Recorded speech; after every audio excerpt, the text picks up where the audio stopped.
Magsitayo po ang lahat. Manalangin kayo mga kapatid upang itong ating paghahain ay kalugdan ng Diyos Amang makapangyarihan.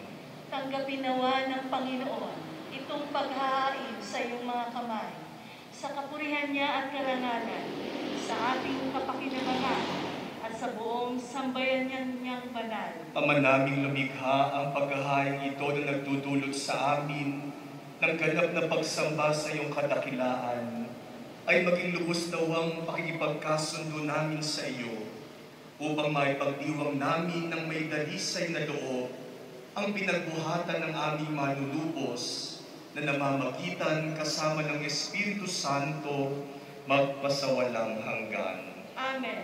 Sumainyo ang Panginoon. At sumayo rin. Itaas sa Diyos ang inyong puso at diwa. Itinaas na namin sa Panginoon. Pasalamatan natin ang Panginoong ating Diyos. Marapat na siya ay pasalamatan. Ama naming makapangyarihan, tunay ngang marapat na ikaw ay aming pasalamatan sa pamamagitan ni Jesucristo na aming Panginoon. Ang pagsusugo mo sa Kanya ay pinahayag ng lahat ng mga propeta. Ang pagsilang niya ay pinanabikan ng mahal na Birheng Kanyang inang tunay sa kapangyarihan ng Espiritong Banal. Ang pagdating niya ay nilahad ni San Juan Bautista sa kanyang pagbibinyag. Ngayong pinaghahandaan namin ang maligayang araw ng kanyang pagsilang, kami nananabik at nananalangin lubos na makaharap sa kanyang kadakilaan.